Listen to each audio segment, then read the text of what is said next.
Hey everyone. One thing that I have found incredibly useful in my classroom is recording my lessons and posting those lessons somewhere on the internet for the students to access at a later time. This has been incredibly useful for students that have to miss class, that are going to be absent, especially for students that are absent for a significant period of time. With the number of students that have missed several days or a week with the flu recently, or, if they're going to be on some kind of field trip or some kind of event that's going to take them away from the class for several days, then what I've done is I've recorded the lessons and then posted them either on YouTube or on the school website for the students to access. And I want to take you through a brief tutorial, I guess, on how to access or how to record these lessons and then make them accessible for the students. The first thing that you would want to do is you'd want to access the recorder within Smart Notebook, and there's a couple ways that you can do that. Perhaps the most easy way to find this recorder device is to go down to the bottom here. You have your Smartboard icon in your Tools menu, and if you click once on that, then you'll notice the different options that are available to you as part of Smart Notebook. And the recorder, if you click there, then this window will pop up that gives you the option of recording, and then once recording, of pausing, and then eventually stopping that recording. When you pull up this menu, the recorder menu, this button right here will be in red, and if you click that, then you'll be recording. Once recording, what this is doing is actually just taking a recording of your screen. So anything that occurs on your computer screen is going to be recorded and will become part of that video. It obviously doesn't record your face or anything that you might point to on the smartboard, but it does record the computer screen for the students to view. It also, you obviously want to include your voice as part of that video lecture. My computer actually has a built-in microphone, so it picks up my voice pretty well as I'm teaching. You may want to look into investing in a microphone that you can plug into your computer if you feel like you're too far from your computer, or if it's not picking up the sound really well. Those microphones can be attached to your smartboard, or in some way kind of pulled closer to where you're teaching, so it picks up the sound a little bit better. Those microphones you can purchase from Office Max or Office Depot for $20, $25 with your allocation. Won't really be too much of an expense. What I'm going to do is just kind of go through and show you that, as I open up a Smart Notebook file, then it's continuing to record this screen.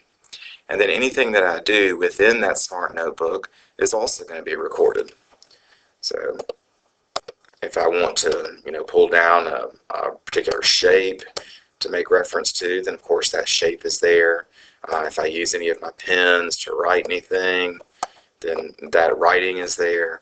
As I advance the slide to the next page, of course all that is there. So really anything that occurs on your computer screen is being recorded along with your voice in real time. So you obviously can then just teach your lesson and continue on. And it doesn't just record Smart Notebook, it will record anything that occurs on your computer screen. So if you go open up a Word document, or excuse me, a PowerPoint lesson, then that too is being recorded. And so as I present this lesson, then it's being recorded in real time along with my voice. And as I go through the slides, then of course that's being recorded.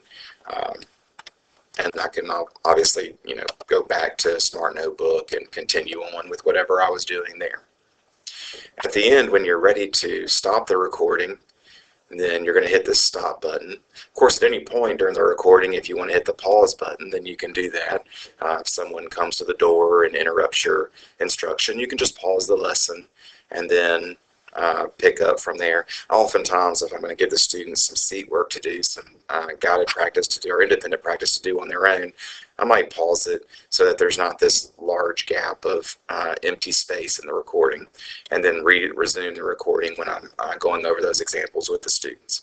But when I'm done, I'll hit the stop. And once I hit that stop button, then a menu will pop up that gives me the option of saving that recording. And I usually either create a folder where I drop all of the recordings in one place, or just save it on the desktop. And from there, I have a WAV file that I can upload either to YouTube or to the school website. If you go to the school website, you can place that recording in a file, or excuse me, as a file on the school website. Let me see if I can just show you briefly how to do that. I'll log in to the school website.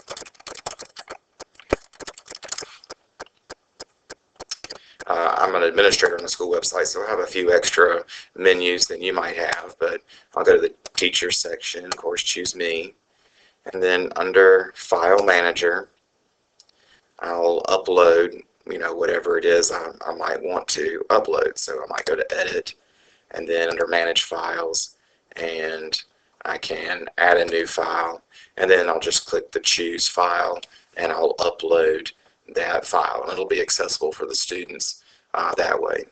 I use Weebly in my class, so I don't really make use of the school website too often. In Weebly, to put a video up, it actually has to be a YouTube file, and been uploaded to YouTube. And all you'll have to do for that, if you go to YouTube, is you'll create a channel, your own private channel, which I've done, and I'm already logged in. Right here is the upload button,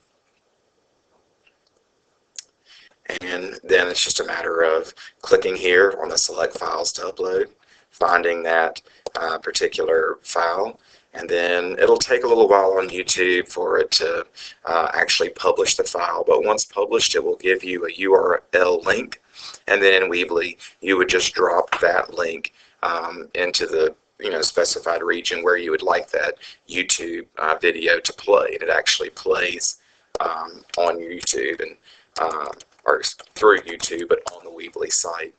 And I'll take you to my Weebly site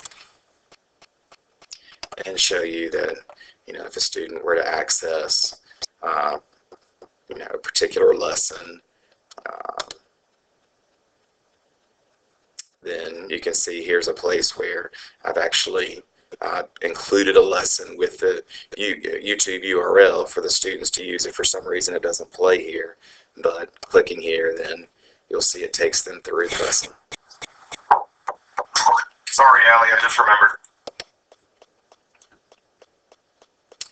If you have any other questions on how to record your lessons and then upload them to either Weebly or to the school website or any other platform that you might use, I know you certainly could use this with Moodle or other applications that would allow you to upload these videos. If you ever have any questions, just ask, and I'll be happy to help you. But I know that my students have found this to be something that's very helpful to them, and certainly been something that allows them to keep up with the class if they're not present one day. Like I said, if you have any questions, let me know, and I hope this helps.